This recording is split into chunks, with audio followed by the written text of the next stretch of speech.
minute.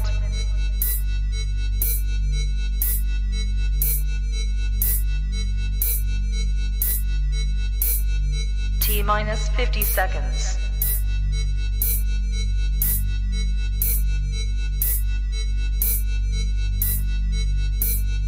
T-minus 40 seconds.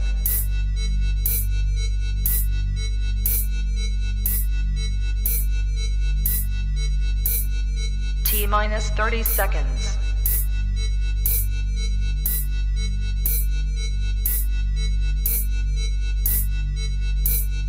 T-minus 20 seconds.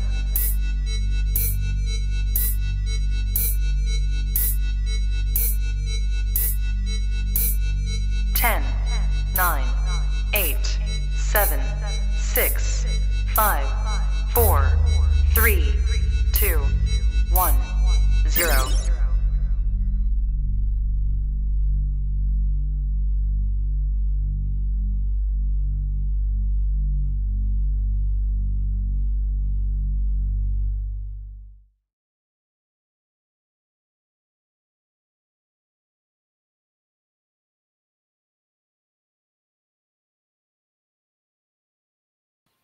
And we're back with another episode of the Lakers Fast Break podcast. It's Gerald Glassford coming right back at you here from Lakers Fast Break, Pop Culture Cosmos, Inside Sports Fantasy Football, Game Source, of course, the great folks at LakersBall.com.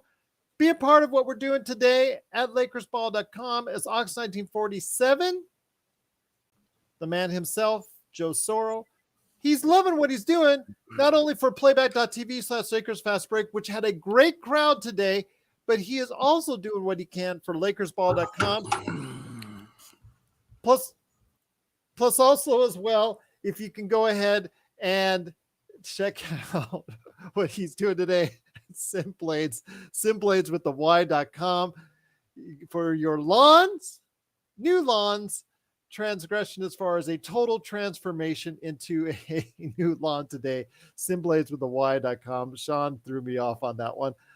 But also as well, if you can go ahead and give our friends at LakerHolics.com. LakerTom, who has said he will be back for the trade deadline show we're doing next week. Plus, also, hopefully he'll stop by today. He's had some internet issues, but he was part of our playback.tv watch parties. Hopefully he said he would try to make it on today. Good to have LakerTom back in the fold. So check out LakerTom, the #1 Lakers blogger today, and Jamie Sweet right there for you at LakerHolics.com. Plus our good friends on the Hoopheads Podcast Network. And if you can support what we do, please like and subscribe. We need all the likes and subscribes we can get. We need to get to the big time. I've watched the other competitors out there, and compared to us, there's no one any better. I can say that for sure than the Lakers Fast Break. So if you can like and subscribe to get us to the big time today, it is sincerely appreciated. Well, the Lakers, as was mentioned in the playback.tv/Lakers Fast Break live watch party, boy, they can just never get a easy win for us. Nick Molina called it out loud, but the Lakers coming into Indiana, needing a win, having almost everybody at full strength outside of Austin Reeves, seeing how this new lineup with Rui Hachimura was going to shake out, and it didn't get off to the greatest of starts as the Lakers couldn't find anything resembling a defense as they were down by 13 in the second half. But Joe Soro pointed this out time and time again the second half. One of the smartest players that's out there as far as basketball IQ, LeBron James, continually decided to go ahead and find himself on the inside, not necessarily driving because he wasn't getting the calls. In fact, he didn't get this chance to shoot free throws until late in the game. He found himself on the other end, cutting down low, time in and time out, getting the Lakers back into the game after being down several times by double digits and sneaking closer and closer with a team that was shooting very hot from the outside for a good portion of the game and had Tyrese Halliburton back in the fold once again from injury. But the Lakers overcame all of that, even some mistakes down the stretch and a bad game by Russell Westbrook. And the Lakers overcame all those obstacles to go ahead and get the victory, which and oh my gosh, the missed free throws were killing me as well. Got to be the shoes. That was awful, man. I tell you what. But the Lakers, even with all that working against them, still managed to escape with a 112-111 victory Just a great performance from LeBron. He found ways to win the game for this team, not by the stuff he normally does, but by finding something else for him to do. And that was cutting down low, making himself available for passing, especially getting a lot of layups inside. Anthony Davis, 31 points, 14 rebounds, getting back to the AD we knew before the injury. LeBron James, 26, 7, and 7. Really, really good game, 11 and 19 shooting. Patrick Beverley didn't give you much as far as those missed free throws, but he did get a steal late in the game that really helped us out, plus a clutch 3. Dennis Schroeder chipped in with 12. Thomas Bryant chipped in with some hustle, 4 of 4, 11 points and 6 rebounds. Russell Westbrook, 2 of 16, 10 assists, but 10 points. But the Lakers, again, escape Indiana. Now they're 2-2 on the road trip, and now 25 and 28 in the Western Conference, 112 to 111. And here today to talk about today's game are two awesome panelists, and I'm hoping for a return of LakerTom. We'll see. His internet, again, has been giving him issues, but we're hoping for a return of LakerTom. At least if not now, by the trade deadline special we're doing a week from today, starting at 10 a.m. Pacific. Good man indeed. You got to go ahead and check out what he's doing today at Simblades. Simblades with a Y if you want your lawn transformed into something much more beautiful than you've got today in the Southern California area. Simblades.com. Plus LakersBall.com. You know he's there ranting and raving like he does here. It is Joe Soro. Joe, this was one of those games which you were stressed out from the get-go. But ultimately, like you said, LeBron James found the things in the defense that allowed him to go ahead and really help this team win that game. LeBron James playing the Shaq role tonight was the difference. Anthony Davis wasn't efficient tonight, but was effective. And therein lies your only two consistent players night in and night out. Everyone else on the team is a crapshoot. Russell Westbrook, I believe, ended the evening shooting 2 of 16. Now let's look at that for a second before we start talking about the fun stuff like the win. 2 and 16 from your ball handling third star. I want to understand those who are still on the Russell Westbrook horse and buggy. It's not even a train. You need to come on here, whether through the chat, through the show, through email or text. Though you can even call me if you want. You need to explain to me what the hell you're watching. Seriously, you need to explain it to me, and I'll leave it at that. Patrick Beverley, as astonishing as this is to say, is the only starter that was in the plus side of the plus and minus. He was at plus 16. That stat just became irrelevant tonight to me. So I'll leave that at that. I am proud that the team stuck it out. They played good team defense towards the end there. Indiana did make some bad choices, but it was due to the fact that penetration was just not existent, and they happened to finally stop hitting their shots from outside, which, hey, it evened out. I mean, they were hitting everything the first 3 quarters. So LeBron James, I said this on playback, my heart is starting to really ache for him. He looks like a guy that is trying to carry equipment up a hill while everyone else is staring at him. That's what it is. And if I'm Rob and Jeannie and you and LeBron has had an interview, I believe it was after the last game, he wants to play a few more years. That's your sign, folks. Get this guy some help, please. Please get him some help. And please use your assets, use your expiring assets to get them some help. And these games won't be 112, 111. They'll be 112, 100. And that's where I'll end that. Once again, the Lakers do sneak out a victory in Indiana, 112 to 111. Also here today to talk about today's game, a good man indeed. He's the madman from Toronto. He has gotten out of Toronto traffic to go ahead and laugh at Joe while he's ranting all game long on playback.tv. It is the Magic Man, Sean Grice. And Sean, Joe and I were laughing about how you came on today. You know what it sounded like? It sounded like my dad, God rest his soul, when he would sit in his chair. You'd be sitting there in silence, and all of a sudden you hear a...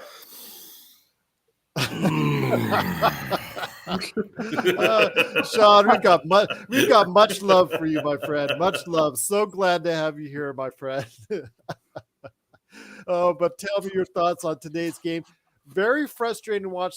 This was a game that the Lakers, they would do some things to get them back really easily, and then they just make the dumbest mistakes and terrible defense to just let and allow the Pacers to go on these runs. But it seemingly looked like all game long, like if the Lakers just focused for a 3 to 5 minute span, they could easily take this game. Now, they didn't easily take this game, but they focused for just enough to get them the victory.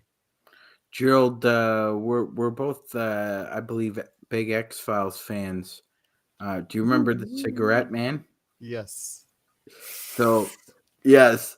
So if you could picture the Cigarette Man watching the Lakers tonight, he would be chain smoking. As patient and as mercurial as an individual as a Cigarette Man was, he would be stressed about this. As long as you know it. As much as Mr. Soro was. This wasn't a dogfight. This is dog, you know what? That's what it was. What I was watching for the first about 42 minutes, that was what it was. A big pile of it just staring at you in the face.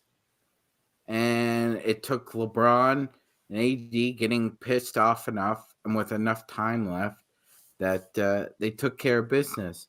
But, you know, as much as we want to talk about that, that's also a credit to LeBron James's IQ.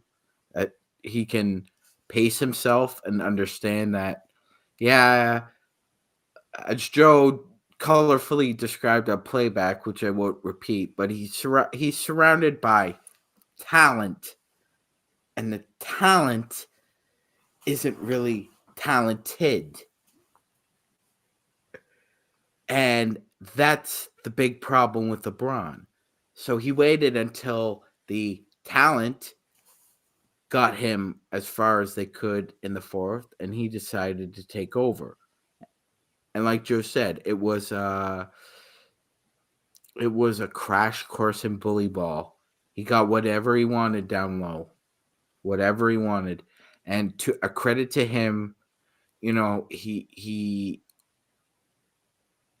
after the Mavs series, he understood his one flaw offensively was that he wasn't good enough in the post. And Kobe would joke, laugh, kiddingly, of course, but to LeBron, to KD and LeBron both, that they just didn't have a post game, and LeBron decided to follow in Kobe's footsteps, and he took a few lessons from Hakeem. Well, we can hear you, Tom. We can hear you. And the lessons paid off because he's a very efficient post player. I wouldn't call him proficient. He's not. It's not like he goes down there and he has an effective field goal of 75-80% anymore. But he can pretty much get what he wants when he's facing up. He's just got those broad shoulders. You might be taller than him, but you're not stronger than him. He's still probably outside of Giannis. He's I would still put him as one of the strongest players in the NBA. So that was effective. We got the win. Like Dabo Sweeney says, you got to enjoy the wins. So let's enjoy it. Once again, it is the Lakers Fast Break. We truly appreciate everyone out there watching and listening. The Lakers did sneak out a victory, 112-111. Shout out to Eddie in Istanbul for watching us right here at the Lakers Fast Break. Truly appreciate everyone from all around the world to go ahead and take us in as part of the Lakers Fast Break. And wouldn't you know, we have a great return today on tap. I hope he can hear us. It is a good man indeed. He is the #1 Lakers blogger that's out there at Lakerholics.com. It is LakerTom. LakerTom, we can definitely hear you. How does a game like today really test your patience with ultimately the Lakers coming out on top? We just can't seem to figure out how to stretch out a lead on some of these teams. It's so frustrating. With 8 seconds left, I had to put the game on pause because I had to take care of some family business. And primarily, I'm my wife's cabana boy, so she was finishing her shower, and I had to be there with my towel, a heated towel and everything. So I came back to watch the last 8 seconds, and it's always a mistake, man, to throw the ball in the corner. It's the one place where you can really force a guy to take a bad shot. So it was a good win for the Lakers. But really, we aren't seeing the Anthony Davis that we really need to see in order to believe that we can win the championship. He hasn't returned yet, and we still have that same tendency to miss free throws down the stretch, to make bad plays and so forth. So, the only good thing is that there are so many teams that are in that same little bubble of, 24 to 28 losses that they end up having to play each other a lot, which means that it's really hard for somebody to break out, But out of 10 teams, 2 or 3 of them are going to start breaking out, and the Lakers better be one of them. At least a win by 1 game is still a win. So, I'll take it. We'll take it any way we can get it. And there is a question for you from Gotta Be the Shoes here. I'll ask you in a second, next time around. I want you to think about it. Your thoughts on the refs, especially after what happened in Boston. But hold that thought. We're going to hit to Joe next. I do want to give a shout out to John in Australia on Facebook. Thanks so much for being part of what we do. If you haven't liked us already, please like us on Facebook. Subscribe today on YouTube if you haven't. Everyone else out there, please, it is truly appreciated everywhere around the world that wants to be a part of the Lakers Fast Break. The best chat room that's out there right there at the Lakers Fast Break. So Turkey, shout out. Istanbul, shout out in Turkey. And then also Australia as well. Shout out to them as well. John, thanks so much. Ben, again, everybody from all around the world that listens to us or watches us, thanks so much. It is truly a blessing for you to go ahead and be part of the Lakers Fast Break. LakerTom is back. Everything is now really good. We're approaching 500. We're 3 games out. We're still in the thick of it right there in the Western Conference. I'll update everybody on that in a second, along with asking LakerTom on the refs. But, Joe, I want to hear your thoughts. Again, this team, when it's all together, it still hasn't gelled yet. We obviously saw for a good portion of the game it hasn't gelled, especially on the defensive end. But do you think that, once we get everybody back, we get Reeves back, we get a healthy lineup, we can get the rotations a little bit more skewed, a little bit better managed, because I still think there's some issues there. Too many small lineups still. We're still running those out there. Plus the fact that I think LeBron and AD's minutes still need to be staggered a little bit more. But once we get these little things worked out, do you think the Lakers can go on a run? Negative, as long as Russell Westbrook is on this team and Beverly has his moments, but there's too much clankiness between those two.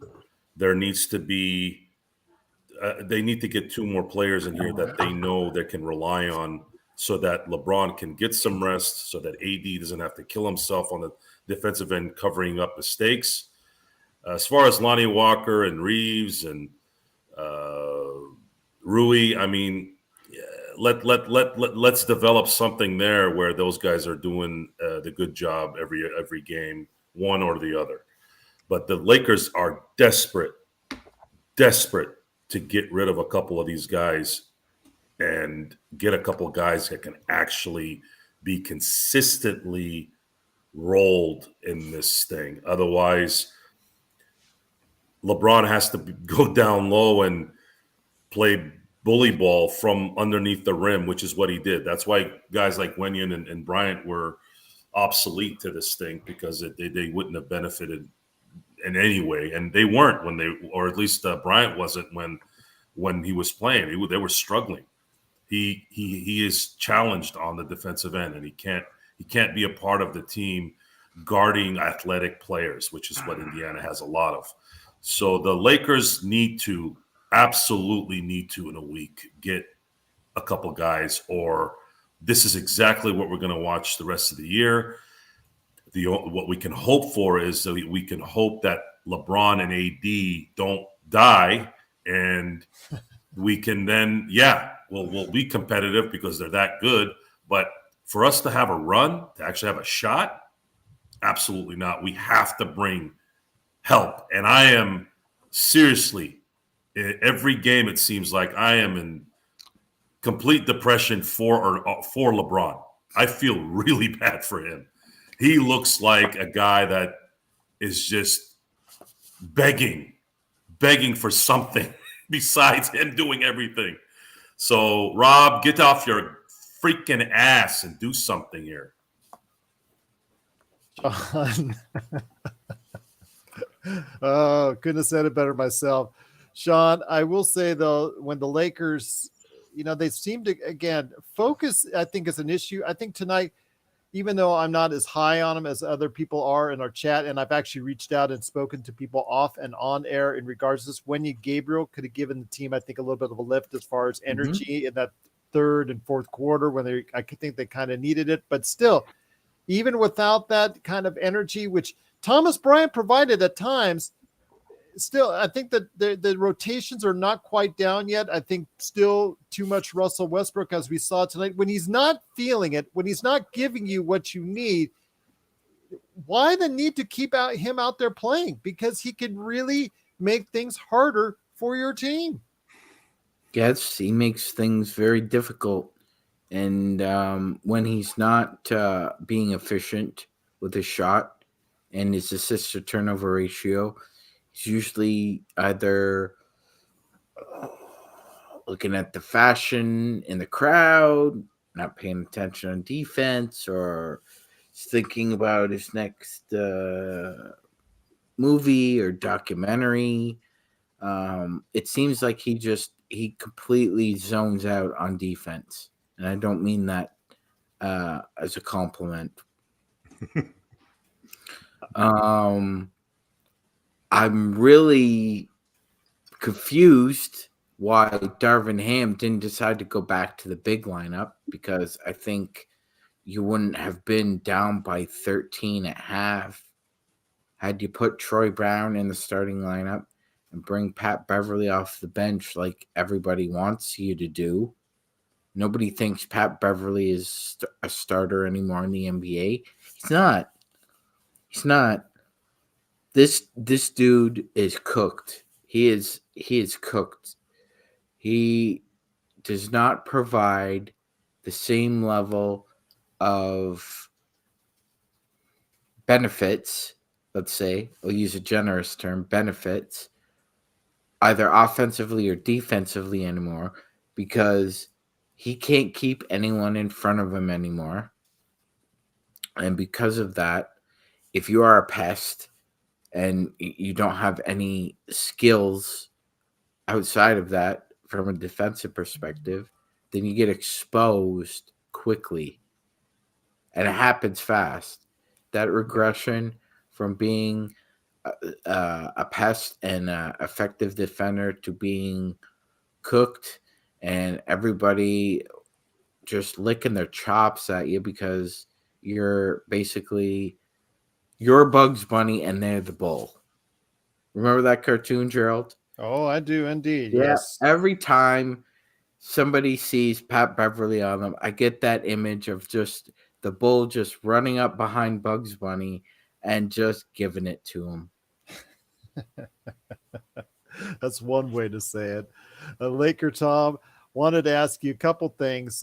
First up is the refs. I know that's something that was stressed today. There was a couple calls that were kind of rough. LeBron only got to the free throw line very late in the game, which, he was inside most of the game, which is really hard to do, to not foul LeBron when he's inside most of the game and get virtually no free throws.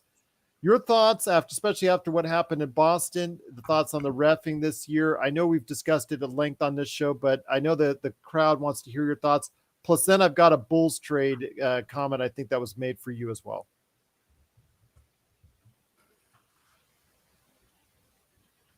You're on. I think you're on mute on your end. I am not. I don't have you on mute on mine. So I think I can hear you now. No, I can't. Oh man. Oh, hopefully not having those internet issues, because I have not put you on mute. I remember from last time I can't put you on mute, but I keep working on it because we want to ask you a ton of questions. Everybody's so excited to have you back in the chat. It is the Lakers fast break. Feel free to interrupt us anytime, LakerTom, if you got it worked out. The Lakers do get the victory, 112-111. Joe, while LakerTom is trying to figure that out, and hopefully we can get him back on with this volume right here as soon as possible. I truly appreciate him trying to go ahead. I still can't hear you, man. Oh, I can't. All these internet gremlins. But I will say, Joe, with the Lakers, they are looking a little bit better now, 25-28. We talked about getting to 500 before the All-Star break. You said it's not possible unless they get rid of Westbrook. There's a stretch there that they can make this happen, I think. There could be, but factoring in a team that's going to be formidable, that's going to be the issue. LeBron and AD playing well is an advantage. Mm-hmm. But the problem is we have seen them not do it long enough for me to give you a green light on yes. What is positive is that at least the focus right now is on a couple things, and it's not so much what's going to happen in a few weeks. What's on my mind right now is I want to see. I heard you gulp, LakerTom. I can hear you. I want to see an improvement at the trade deadline. And I also apparently the Pelicans are getting smoked by Dallas right now, and our next opponent is the Pelicans. The Lakers could even the loss column with them should they beat them in New Orleans, and that's kind of what I'm thinking of. I'm trying to think one step at a time right now. If I start thinking about what's going to happen in March, I think it's just it's a waste of time. So, Rob, get some help, please. And stop wasting our freaking time. This is getting stupid now. You already heard from LeBron that he wants to play a few more years. Get him some freaking help. He's earned it. He's playing his rear end off. If AD gets hoard, so what? You guys are all rich. You're worth $1 billion. Eat it if you have to. Go get some freaking help and beat the Pelicans in New Orleans so we can laugh at the very least at the end of the year that we have the even record with them. I think that would be classic after all that's happened. So, Tom, I've got you live now on the show. Want to hear your thoughts on the refereeing this year. Sean has been, I guess, really adamant about saying it's worse than ever. Do you agree, especially after what happened in the Boston game? Yeah, I think it's it's kind of ironic. It's sort of like Rob Pelinka's situation. They have the worst refereeing you've ever seen, and a part of it is because there's a lot of new referees. But then they just signed a new contract with the guys with no new requirements of any, responsibility or. You mean with the union, correct? With the union, it's the new CBA for them, their collective bargaining agreement with the NBA. They signed the agreement, and of course, there's no changes in any of the things that are required from the referees. The irony of the whole situation is definitely the Lakers lost 4 games and should be 28-24 instead of 24-28. I mean, that's the difference between 13th and 5th. But the irony is that somebody did what I was thinking of doing, but was too lazy to do, which is to go back through all of the league's 2-minute reports and calculate which teams benefited and which teams didn't. And the Lakers generally turned out to be the team that benefited more than, I think they were the second best, most calls in favor of us in the last 2 minutes. So I think a lot of it goes to a couple of things that they need to change in the rules. Simply, first, they need to allow you to keep your challenge if it's successful, so that you don't lose that. Or they need to turn it into being sort of like the NFL does, where if you lose a challenge, you lose a timeout. But they need to keep that open. And then secondly, in the last 2 minutes of the game, if there's any play that is controversial or that could have been called wrong or that just needs to be reviewed in order to get it correct, then I say let's stop the game and review it and get it correct, because these games are all coming down to this. It's not just the Lakers, it's every team around there. And part of it is parity, and part of it is poor refereeing, and part of it is just, the chaos that you're seeing in the league right now with how athletic the players are getting and how hard it is to make some of these calls. I do think that there are certain referees who are biased against certain teams.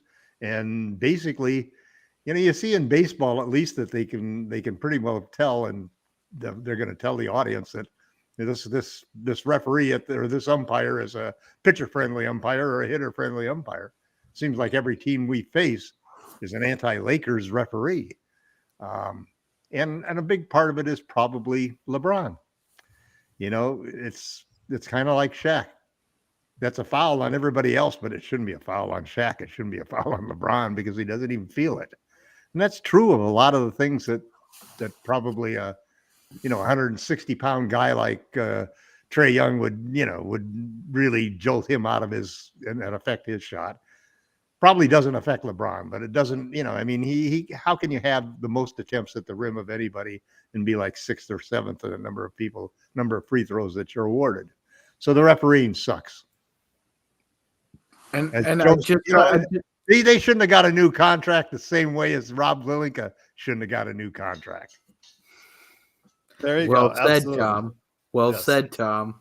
Good to have you back. Absolutely. Good to have you back. And the second And part. I Go just ahead. want to Go ahead, Sean. add to what Tom was saying, Gerald. Let's be honest about something, okay? Look, LeBron's 38. He's not 23 or 24 anymore. So we can't expect him to have the kind of drive to the basket numbers that Shai Gilgeous-Alexander has, or John Morant has, or even Trae Young. But he hasn't fallen off a cliff either, my friend. His drives to the basket now are very deliberate, very tactful. He can't go all out assault like he used to. And he used to average anywhere from 8.5 free throws to about 15. And now he could barely average, like, maybe on a good night he'll get 7 to 8. The difference is the thing that I see happening all the time now is that when a player is driving to the basket with his right hand on a dribble going down the middle, the play everybody's doing now is the crossover Euro step to the left, and you get your defender moving and you bang into him and it's contact, but the defender's not in the right position. And it's a foul for everybody else but LeBron James. I watched the guy from the Knicks, their new point guard. He's just Jalen terrific. Brunson. That call. He must have got that call at least 5 times. Euro step into the boom, bumps into him. There's a shot. It's a foul, and one most of the time. So part of it is with LeBron, when that happens, it's just they never call that for him. He doesn't get those little touches because he's such a big guy. I can't agree with you more on that one, because it looks like it's always going to be that way, especially now. I hear the word he's 38 from Derpy Entertainment. He's 38 and doesn't get respect for his calls anymore. He's gotten a lot of disrespect on his calls, but yeah, it seems like as he's gone on in his career. He's still driving in the lane, as Zangerstein said, top 3 in the NBA in drives, and yet gets fewer and fewer calls. With no spacing, I would add. Yeah, with Driving no spacing. With no spacing, you're just going into a crowd.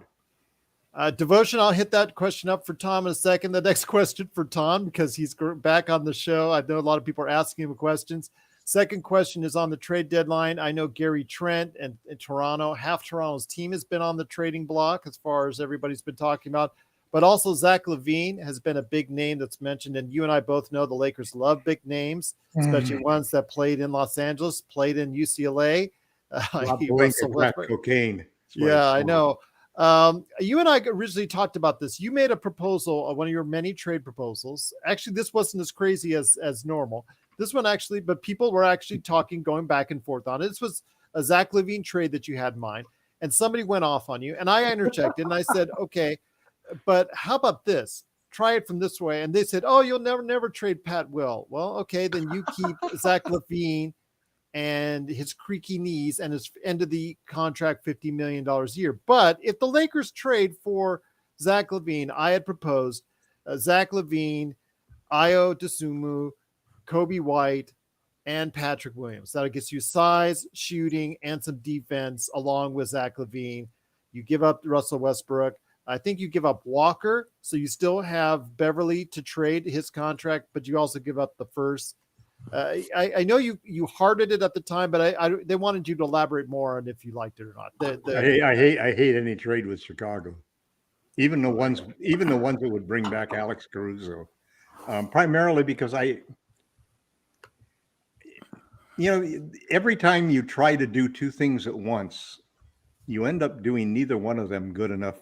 And we're trying to win now and win for the future. And I think the Lakers have at least done a good job of understanding that LeBron's probably going to be here for 3 more years at least, maybe 4 or 5 years. Okay. So you're building the team to get to that point in time where in the next, let's say 4 years, counting this year, you're going to win some championships. So you need to go for players who are going to do that. And you have 2 of what could be the most valuable draft picks that are in the entire market right now, which is a post LeBron James unprotected first round pick in 2027 and 29. Now, if you turn those into just regular protected picks, yeah, they're nice. They're nice picks, but they ain't going to get you what the unprotected picks would get. And there's some players to be gotten. I wouldn't make any trade without first exhausting everything I could do to get everybody I could from the Raptors. They have the size and the players that we want. Right now, I think we have a front court that's pretty well set, in my opinion. I like Hachimura. I think he's great. I think he can play the 3. He'll get beat by fast guys, but we got a rim protector back there with Davis. And I think also that you got those 3 guys as starters. What you need to focus on now is the backcourt, because our backcourt sucks. They can't stay in front of anybody. They're low in the number of steals they make. They're low in the number of blocks they make.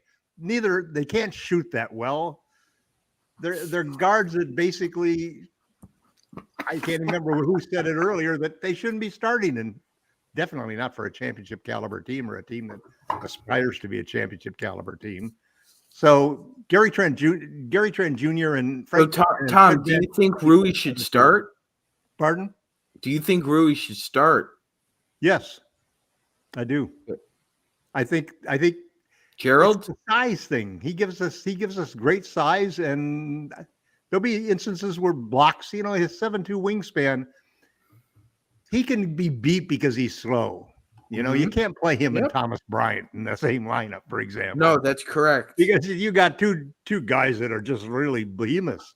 They aren't quick, but he's got a 7'2" wingspan and he can jump, and he's 6'8", so he can play off of guys and he can still affect their shot and make them shoot higher, and he can block some shots. Mm-hmm. And I think he's, it's crazy, but you heard that Phil Handy compared him to Kawhi.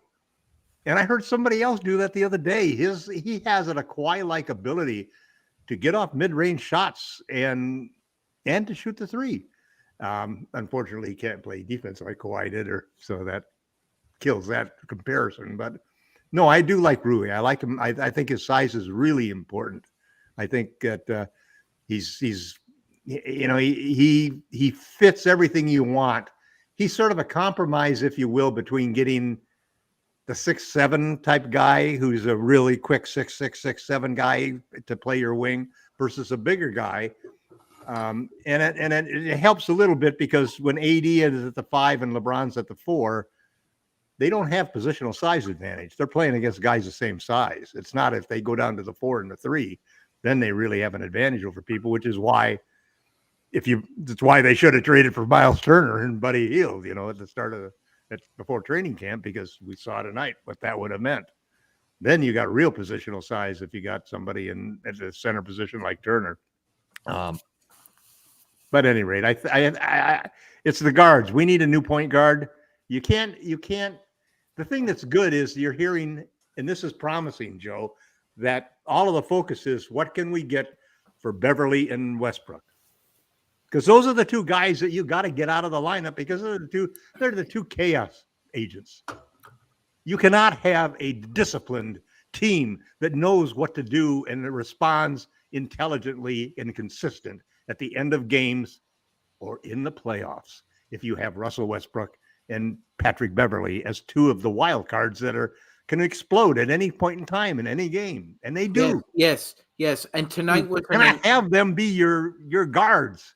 Tonight was Patrick Beverly is better, and Dennis Schroeder is better as a backup guard. He's the one that should replace Russ on the bench. So you go out and you get a starting guard, a point guard, and you get a starting shooting guard, both of whom can play defense. Those are two guys who are plus defenders. They're two guys who average 1.7 steals per game. Van Fleet actually averages 0.4 blocks per game, which is incredible for a 6'1" player. So he's a guy who plays defense above his size. Those are the kinds of those two players. You put those two players and make a trade for them, and you have a team that can really compete for a championship. And I like the signs that everything says that we're looking in that direction. We're trying to do something like that. And there's a few other combinations that could work like that. They would make that deal. If you gave the 2 unprotected picks to them, they would make that deal like that. I would think they would, because Van Fleet, Siakam, 2 first unprotected picks, they'd make that trade like that. Well, I'd love to get Siakam, but I want Fred Van Fleet and Gary Trent Jr. I want their 2 guards because they're both free agents. They're both, as long as the Lakers have the ability not the problem is if you're gonna deal with the Raptors, they're not looking for picks. They're looking for talent. They need to surround Scotty Barnes with talent. Yeah, I know. There's a variation of a trade there's a 3-team trade that works really sweetly with these guys. And one of the things that I just did recently is I got so many complaints from the Raptors fans and other fans on Twitter that this trade had like over 10,000 hits, and so I switched it around and I gave them something. I gave up 2 players, young players, in order to make the trade sweeter for them. And the young players actually were Christie and Reeves. Which I'd give up if I had to in that particular situation, because you just get so much more defense, so much more perimeter defense, so much more volume 3-point shooting. I mean, both of these guys are averaging over 8 attempts a game from the 3-point line. When a guy shoots 8 attempts, that means he makes 3 or 4 shots. 3 or 4 shots is 9 to 12 points. You don't game plan for a guy who takes 3 or 4 threes and makes 1 or 2 a game. You don't even care about that. Nobody's going to really stick to him like glue. He doesn't have any 3-point gravity. He doesn't attract defenders. But you put a guy out there who's going to take 8 a game, which means that some games he's taking 10 and 12. You know that you got to stay on that guy, especially if he's somebody who can shoot, a Buddy Hield or, a player who's really got a reputation. And if you look at the volume shooters, they all shoot a pretty good percentage because coaches wouldn't let them shoot that many if they weren't at least hitting a pretty good number of them. So I think our focus is looking right. I like everything that the front office is doing. I thought they did a great job on the Hachimura trade. And I just hope they can make the right trade. What about Darvin Ham? Your thoughts on Darvin Ham updated since the last time we spoke about it? Well, I give him huge credit for getting Russ to play off of the bench. I give him huge credit for getting AD to play the way he was playing before he got injured. And I do think that the rest of the players on the team, we have a staff that lacks somebody who's got big time NBA experience in game adjustments and things like that. And we're getting killed by that and some of the rotations. But the player development aspect of that staff, which has got 3 or 4 guys who are player development experts, has been good, because that's why Walker's been done. That's why Reeves is done. That's why you see Christie developing. They've done a good job from that standpoint. However, we really made a mistake by not requiring him to get at least a veteran head coach as his lead assistant, who could say, hey, wait a minute, Darvin, think about this, because we made some mistakes and he needs to learn. Like the last game before this game, he for 3.5 minutes and 3.1 minutes and 1.5 minutes, he played without LeBron and AD and lost 18 points. They were the worst 5-man lineups on the team. And he did it today to start the fourth quarter. And I just, you got to stagger. I think you said it earlier, Gerald. You got to stagger AD and LeBron, so one of them's on the floor all the time. You can't count on Russ being one of those guys. I agree.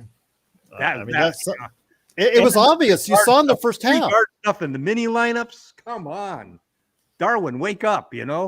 And basically he's got the Beverly is somehow given Ham the same disease that our previous coach had, with a guard. There's certain players that just, Avery Bradley. Yeah, you can't get him out of the lineup. It's how do you replace? Trade him. But I think the thing is, we had the discussion about the Lakers. Basically, I went through and I looked at I did a bunch of studying on how many games we'd have to win. Right now, everybody who's in the play-in tournament is pretty much positive. So there's even the teams that struggle a little bit we're going to have a positive record to get in there. And we're probably going to have to win 21 of the last 30 games, or 20 of the last 29 games in order to get in there. So, we got to win like 8 out of 10 games, 8 or 7 or 8 out of every 10 games to make the play-in tournament and have a shot at maybe getting, number 6 seed. Once again, it's the Lakers fast break. The Lakers do escape Indiana with a 112-111 victory. I believe you're right, Kyle. I read the tweet from Kyle Goon a little bit incorrectly. He did have Austin Reeves did have a February 2nd reevaluation on his hamstring injury. They were projecting that it was, at the time he made the tweet, before then, it was going to be 3 games. So that would target possibly when they return back to the crypt next week, as far as him coming back early next week. So looking forward to getting him back maybe as early as after the game. All right. I got Soro to laugh. To laugh at that. So now we definitely have a nickname for Rob now. We definitely have a nickname for him. It's Rob Knob on the Job Palinka. There you go. All right. We found something for him indeed. But Joe, you've been very active, I should say, for lack of a better term, on the chat room, as far as the best Lakers chat room that's out there right here at the Lakers Fast Break. But with Rob, with 1 week to go, I think he needs to give this team something, because we clearly saw some issues. The Lakers had so much to overcome on tonight to get the victory. If they do make some tweaks to the roster, they can make things so much easier for LeBron and AD, that they don't have to have these spectacular games in order to get the victory each and every time. I'm starting to think that this is really getting, if they don't do anything this trade deadline, we're dead. We're dead. We're dead, and it's only about the money. because it can't be for 27, 29. It just can't be. That doesn't make any sense, especially now. It can't be about the money either, because the simple truth is that if you trade Beverly and I did this on several different trades, if you trade Beverly and Westbrook, but just take back 23 or 24 million dollars less than their combined salaries, which you can do by trading with people like the Spurs, who are below the salary cap, you can actually get underneath the luxury tax and avoid the repeater tax, while also adding Gary Trent Jr. and Fred VanVleet. Let's do it. And giving a raise to Austin Reeves and keeping, you won't keep Thomas Bryant, but you can probably even hard cap yourself and go out and spend $11 million MLE and get the biennial thing. The whole thing is it's just managing your money, because they can take 25% less of what they send out. And they got 47, that's $60 million. Throw Walker in there, you got $65 million to send out. Thanks so much to Chico 2023, who just followed us and is now a follower for us on Twitch. So thank you so much for doing that. Go ahead, Joe. I'm sorry. Yeah, this single plays, single activities that have drained us from, let's say today, there was a, factoring in the officiating, that call against Patrick Beverly. Now, it went in our favor, but it only went in our favor because we were able to score after that. But had we not, that would have been a huge loss in terms of that play, because if you don't call that foul, which it wasn't, he gets the ball, he gets to the hoop, and he makes the layup, right? And you should not have to protest a call like that in the last 2 minutes of it. And then what makes it worse is he turns into a jumping jack, slapjack, going nuts like he just lost $1 million. Like, dude, okay, we are up. We're frustrated for you. I'm surprised you didn't get a technical. Yeah, exactly. Stop acting like a 10-year-old who didn't get candy. Like, seriously, enough already. We know, we're with you. Let us do that. We're in a room somewhere in the middle of nowhere. We're not going to get caught. Just let it go. And that is the part that has been really irritating me with Darvin Ham, is he doesn't have control of his team's emotion. You can at least do that. Grab the guy if you have to. You'll be on Sports Center. Everyone will be like, what's going on in the locker room? All that horse crap. But you're going to say this team may need his passion. I understand the passion, but you can't bring a camera on the floor and get a tech in a game where you need every point. And at this point, the reason why this one worked is because they were able to score. And they just happened to not call a foul because probably they were trying to say, hey, you know what, he's kind of right. We're not going to call it. We still play too dumb at the end of the games, man. But if it was Scott Foster, he might have called it for all we know, right? Yeah. So I'm tired of this nonsense. Be a professional. Yeah, have emotion. They both need to be traded. They need to go. They need to go. Too much effing drama, man. It's just too much effing drama. LeBron is playing another 3 years at the least. Get him help. Let's get another title. He needs one more title on this team. He needs one more title. He needs one more title to just his Laker career is an absolute success. I mean, it's still a success to some degree. He's got one, but you're missing out here. You're missing out on that guy. I was watching him play tonight. Two more. I would love 2 more. Yes, I agree, Tom, 100% on that one. I want help the man. Help him. Let's get some distance on Boston. Jesus, help him. For God's sakes, he was down low the whole night tonight. And if he didn't do that, we would have lost. 100% we would have lost. 100%. But I could still envision a Boston Lakers championship series this year. But I want to say with LeBron, we question him as far as in those closing moments, as far as the choices that he makes. But Joe, you saw 2 threes the other day were terrible. But you saw LakerTom was great. But you saw LakerTom today. he recognized what was not working for the team and chose to go ahead and choose a different path than what he normally does, because he's usually the one driving the ball in the lane. Right. Today was more about, okay, get the ball to me down in the post, time in and time again. And the Pacers had no answer for them. So, Sean, I'm going to hit you up with this.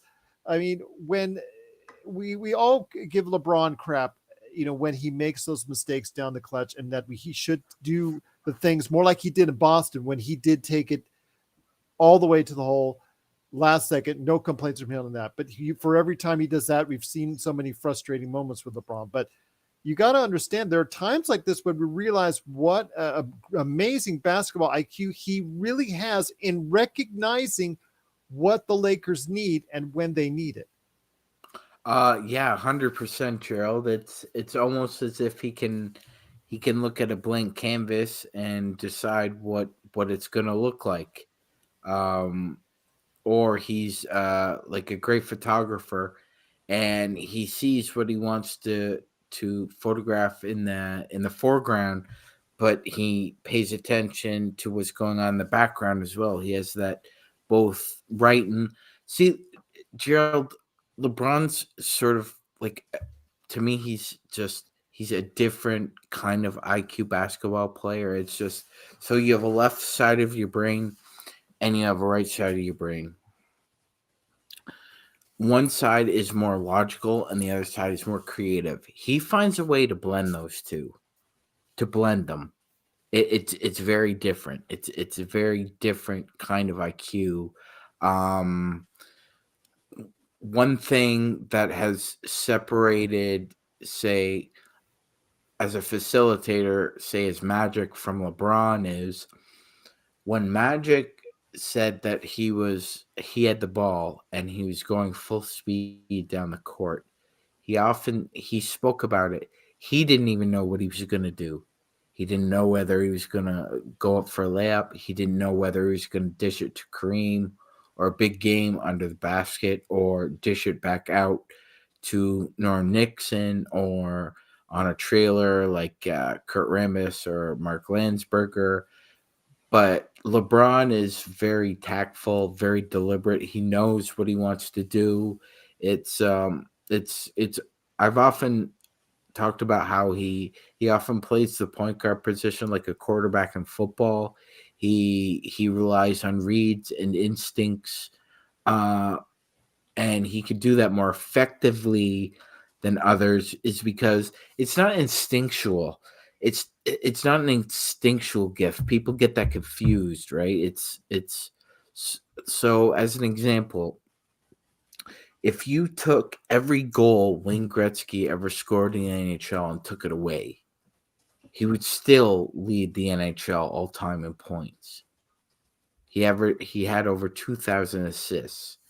Now, the reason I say that is because the difference is Gretzky said it, LeBron said it, Kobe said it. It's film. It's watching and dissecting film and having that Kodak photographic memory and understanding positionally where people are and what they could do, what their strengths are. That's why we often talk about LeBron being a Mozart on the court. He is an orchestrator. He could control the strings. He could control the brass. He could control the drums. He just knows where to put people in positions where you get the best shot possible. That's why, to me, I call him Amadeus, because it's a symphony with him out there when he's at his best. Once again, it's the Lakers fast break. The Lakers do sneak by for a 112-111 victory. The Lakers are now 25-28. They move into 12th place in the Western Conference. And with New Orleans down by, I think 25 was the last time I checked. It's really kind of funny how this could be where the Lakers and the irony of all irony, New Orleans Pelicans, they could be very much within one game or 1.5 games of each other by the end of this evening, which would be hilarious if that's the case because of what's Hey, going on. hey, New Orleans. Hey, how do you like your pick now? Actually, if how they do you lose like their tonight, pick now? Sean, if they lose tonight, the Lakers will be one game behind them That's in the Western incredible. Conference. That's incredible. We'll So still swap. We'll still when swap. that happens, Gerald, please tune in to all my social media feeds because I will be trolling them hard. I will be trolling them so hard. This will be like 300. Well, how many games have they lost? How many games in a row have they lost now? Yeah, I don't care how big their social 10 media games in a row team or is. something. This is about to be a They're 300 1-9 in their last 10. Just to let you know. 1-9. 1-9. Yeah, They've lost nine. They've lost they're 9 in a row. leaking This will oil be bad. 10 tonight. They're leaking oil really bad. Oh, they're not leaking oil. They're And then that's the last. Well, Is that the last? the trade cars before- almost broke that's it the last down. day. That's the last game before the trade deadline Yes. because the trade deadline is at noon on the 9th. Yep. So that would be very interesting to see if that happens. But the Lakers are within shouting distance of the What do you plane. think Rob's going to do? We don't have any faith in Rob. You know, after seeing you Well, of course stress out, we don't have any faith in Rob. This is like asking what the Easter Bunny's going to do or Santa Tom, Claus. after stressing out with you for 5 hours, 5 hours total combined. I on almost two don't want to different do it, shows. Gerald, just because every time we've done it, it's been a total dud. And you've turned red in the face each and every time. So Yeah, I I know, know. but Get angrier and that's angrier. Adam Silver's fault. That's Adam Silver's fault. He made the regular season worthless when he did the play-in, and he's making free agency worthless, which is what's going on here. We're not even excited anymore about the trade deadline. That was the second best part of the NBA. I should say Juicy. It was juicy. It, There's no juice. we were excited, like there was There's stuff no going juice on. anymore. But Right now, it's like every team seems to have good players now. Every team's got a couple of guys who can really ball. I mean, you notice that? Yep. It's not like there's a lot of easy teams. No. parity has It's arrived parity. for the NBA. It's crazy parity, man. well, hopefully we can rise above that parity with some good wins and also maybe some trades. But I don't have any faith in Rob. I just don't. I think there's a long line of mistrust. I think in our audience, there's a long line of mistrust when it comes to Rob Pelinka. So I know Rob has already started, but as I said when they did the Rui Hachimura trade, I said, if this is all you're going to get, if this is the haul before the trade deadline, then it's a failed trade deadline because Rui Hachimura does not make a good trade deadline for you. It has to be something more substantial. All respect. Our backcourt needs to be upgraded. Yeah. We upgrade the backcourt, we can be a player. Yeah. And the four things we need are a starting point guard and a starting shooting guard, a backup wing who can defend, the big guy like 6'7", 6'8", and a backup center who can block shots and protect the rim when AD is not on the court. Get those four guys, you're going to win a championship. It would certainly put him in a position to be a great contender. I agree with you on that, but we'll see. Just remember one thing about Rob Pelinka. Just remember one thing about him. Kobe liked him. For nothing. Kobe loved him, man. What can we say? If nothing else, when he acquired Reggie Bullock and Mike Muscala, he compared them acquiring those two players as to what Julian Edelman meant to the New England Patriots. Right. Yeah. Well, that was one of the most absurd quotes I've ever heard from an executive. He's like totally stoned when he goes into these religious in any sport parables and stuff, man. I mean, any sport, it's too much, you know. Pass the Dolce on the left hand side. Yes. Oh, sorry. Go ahead, John. No, that was a great song, Cheryl. But you know, listen, Rob is 2 trades away from being an idiot or a genius. Agreed. Well, yeah. Agreed. And the problem is there's 2 trades, which means he could do a genius trade and an idiot trade that canceled out. Yes. Makes Now, sense. if I was- You got Westbrook and Beverly on your team. That's what they do best. Yeah, but Now, that's one trade. There's a Westbrook trade and there's a Beverly. I think here's the big key. All the entire season, people have said Here's what you got to do. If you get a good player, you got to give us a pick. And if you give us Westbrook, you got to give us a pick. So if we want to get 2 good players back, we got to give them 3 picks. Well, we ain't got 3 picks. Now, though, Westbrook is on sale. It's a half price.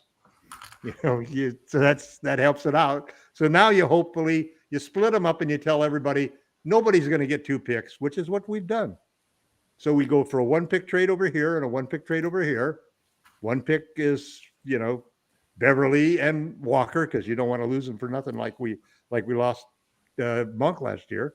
You put those 2 together, plus let's get rid of Damian Jones. Those 3 together will get you a $20 million guy. So that's one of the guys. And then the other one is Russ, but he's $47 million, man. So you got to take back a bunch of stuff, So maybe you go for Fred VanVleet, and you got to take back maybe Boucher. That's not a bad trade. I would take that. I love your optimism, Tom. I love it. It's amazing. Well, I'm 0 for 2 the last 2 trade deadline, John. So I think with a week to go, unless somebody suffers and I'm not wishing it. I just don't want a Chicago trade, man. I just don't want Zach LaVine. No to Zach LaVine. No. Man, a guy who doesn't play defense at all. No. And it's injury prone. I could makes $50 million in a couple of years. That's not what we need, man. I didn't say that. I didn't say for the fact that I like. I know trade, that, Gerald. but the Lakers are infatuated with big names. Yes. Yeah, you think that it's, as I said before, superstars are crack cocaine to Jeannie and Rob. I could see them both sitting there at the table just snorting lines of this stuff, saying, "Here's a Zach LaVine line. Here's one for Bradley Beal." I'm going to snort up I was going to say that to Sean. I said, what if it was not past the Dolce on the left-hand side? What if it was White Lines, Blow Away, that old song as well? White Lines. Or is this called on the street White Pony? There you go. Oh my gosh. All right. We're getting off the hard drugs. It is the Lakers Fast Break. Thanks so much for watching and listening. Please go ahead and check out LakerTom's thoughts each and every time out as the #1 Lakers blogger today, along with him and Jamie Sweet at Lakerholics.com. Joe, way far in the distance there. He is also at LakersBall.com. Go ahead and check out Joe today at LakersBall.com and, of course, Simblades.com. And check out Joe, Sean, LakerTom. Hopefully we can get internet working for the playback. I saw him. He tried to make it today, and we were happy that he was there, and can't wait to get him back for the games. Also, Nick Molina, big shout out to him. Forever Laker 24, Devotion, everybody that was part of our big coverage tonight on playback.tv/Lakers Fast Break. But if you have a question for us, always Lakers Fast Break, wherever you get our social media. To the 5,000 users who are watching us on Courtside Lakers on Instagram, big hello, and please like and subscribe as well. But Joe, any last thoughts? Our show tomorrow, we're going to do a quick little show tomorrow. I'm hoping if everything works out, it's Lakers trivia time. Finally got a date that we're going to go ahead and talk some trivia. Lakers trivia matchup between Sean, Joe. Also, I heard L. Rob's maybe showing as well. LakerTom might be interested in hearing some thoughts on that as far as Lakers trivia. Maybe he wants to be a part of it too. He's always welcome tomorrow night at 6 p.m. Pacific, 9 p.m. Eastern, just for a half hour. We're going to see how it goes. But any last thoughts, Joe, on the game or what's coming up ahead for the Lakers before we head on out? Let's win Saturday and let's win Tuesday. You have a day off. LeBron and AD will likely play, from what I'm hearing, on Saturday. And then they're going to have 2 days off before they face Oklahoma City. So they have a very good chance at being one game. And some new additions on the team. Yes, one game away from 500, which means you got to beat the Bucks at home before you face Golden State at Chase Arena on the 11th of Saturday. Now, chance for some statement games. There's some. And they're going to need a boost. I think trading deadline, we probably won't have the guys play against Milwaukee, likely. Maybe not even against Golden State. So Portland on Monday the 13th would be likely when those guys would play. And then they'll play Portland in Portland. LeBron seems to play well in Portland for some reason, so I'm not going to count that out. It's been a while since we beat Portland twice. Can we actually not be down by 25 this time? You know what I think it is? I've always had this theory. I think it's he always wants to put on for the Nike executives. He always wants to put on for them. Very good. That's There is a very sweet. relationship there. No doubt Very about astute. it. But thanks again, everybody, for watching, listening. For LakerTom, MagicMan, Sean Grice, please go ahead and support them every time they're on the podcast. Truly not thank you enough. And then, of course, Joe Soro and myself as well. If you have any questions, I always put us last, Joe, but chance again, if you have any thoughts, even when we're off the air, we try to answer them as best we can as Joe fades into the distance right there for you. It is LakersFastBreak@yahoo.com or LakersFastBreak wherever you get your social media. So Johnny 2K6. So LeBron is 2 games away from passing Kareem. Guys, you think he's 2 games away? Yes, I think he breaks it Thunder. in Oklahoma City.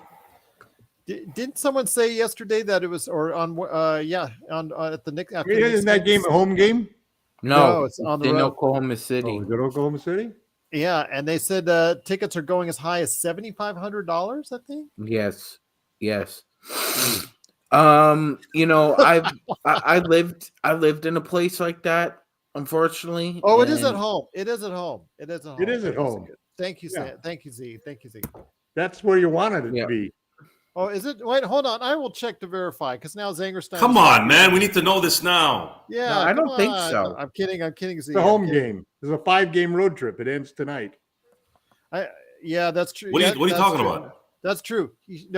Tom is right. They do end during Thunder at Lakers. 5-game home trip. Tuesday, February The last 7th. game was Yeah, that's It's a right. home game. Saturday Yes, is the yes. last game. So at the Crypt, he could break the record. That's true. That's right. Absolutely correct. Thank you, Z and LakerTom. It is the Lakers. Hopefully, will be able to go ahead and witness history at the Crypt with LeBron passing for the scoring record. But first, the Lakers need to get back to 500. They need to go ahead and do what they can to keep the winning streak alive in New Orleans. The game is at 3. The game has been moved to 3 p.m. Pacific Standard Time on Saturday. From 4. But they announced yesterday on Twitter, kind of under the radar, that Why'd they move that? switch. I guess they want a better game on ABC for the national TV. They have the league has the right to swap games as far as which one they wanted to promote. So they've already calculated that LeBron's going to break the record there. Yeah. So I have stuff to do, so that's a perfect thing. I can actually go out and have fun after the Laker game. Absolutely. So there you go. Right there. It is the Lakers at 3 p.m. Well, you Join can't us after on the Playback. podcast. After the podcast, of course. After the podcast. Yes, then you have fun. Yes. You come for the podcast and then you have fun. Yes, Yes. absolutely. Thanks I for will. mocking me. I truly appreciate I it. will Great do to it. have you here, Joe. All right. But great to have LakerTom back. Sean Grice is always in the house. Most appreciated, my friend. That big smile. Hey, does Toronto and Montreal have any kind of feuding going on? Or are they just good friends, good love as far as the... You mean like Donovan Mitchell and Dylan Brooks? Yeah, cool. I mean, because we have Salami from Montreal, so I just wanted to make sure you guys are okay. I'm not sure what hockey team they root for. If it's Maple Leafs versus Canadians, yeah. Okay, that's a different story. Okay. Even I know that. La Blue Blanca Rouge, go Montreal. How come it's not the Maple Leaves? What, Tom?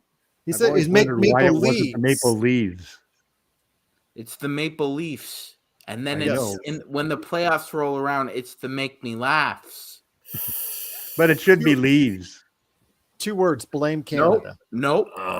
Leaf. That was brutal. Leaf. And what's more than one leaf? Leafs. So much love for LakerTom in the chat. Everybody is happy that he's back. LakerTom, numero Welcome uno. back, Tom. MagicMan is my brother. Salami said it there. No love lost between Montreal and Toronto. We've heard from Istanbul. We've heard from down under in Australia. Just so much love from around the world. Thank you so much for being We're part of what global. we do. The Lakers are global. And the Philippines, we've heard from, just a great crowd that we have. The best Lakers chat room that's out there right here at the Lakers. 2-game win streak. Yep, absolutely. We're going to go for more in New Orleans as the Lakers face off against the Pelicans.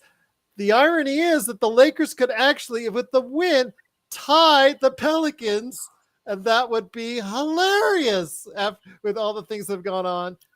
And I would love it. Absolutely would love it. And Sean would as well. But let us know your thoughts always. And we'll see you tomorrow for Lakers quiz and also on Saturday as well for the Lakers game on playback.tv/Lakers Fast Break. Joe's definitely a grilled tofu guy. Reggae Joe says you're definitely a grilled tofu guy. Which is worse, Toronto or Montreal traffic? All right, you guys are going off the deep end. Look what I started with with the traffic. Yeah, don't let it happen again. Which is worse, Sean? Toronto or Montreal? Oh, Toronto! Oh my God, we have the worst traffic in North America. It used to be the 405 when our podfather lived in Is Los that the same Angeles. 405 as our 405? Well, no, he was talking about mine one. when I was in LA. When I lived in LA with the 405 parking lot to the 110 yeah. going nowhere. Yeah, that's the famous things. Now Joe's the one that navigates those roads these days, not I. Now the worst highway to drive on in North America is the QEW Toronto, the Queen Elizabeth Parkway. It's the worst. All right, indeed. But I'd rather drive on the left side of the road for the rest of my life than drive in Toronto traffic. If you've never done that, I mean, it really is pretty scary driving on the wrong side of the road. Oh, hell yeah, it is. I I'd rather do I it did than that drive in in England, and I Toronto did that in traffic. Japan, and man, I mean, it's you definitely want to be full-headed. You definitely don't want to have a drink or anything. Oh, hell no. Forget where you are, and just pull off on the street. all righty. Well, we're driving off the rails here, but thanks so much, everybody, for watching and listening. We'll see you tomorrow for Lakers quiz time. And then after that on Saturday, playback.tv/Lakers Fast Break. Join the fun today right there on playback.tv. You can sign up for free and then join us on Saturday for the Lakers Fast Break right there for you. And then after that, the best post game anywhere on the planet for basketball, NBA, and the Lakers. No better place to go than right here at the Lakers Fast Break podcast. Thanks so much for everybody for watching, and have yourself a great evening. I could do that better, Joe. Yeah.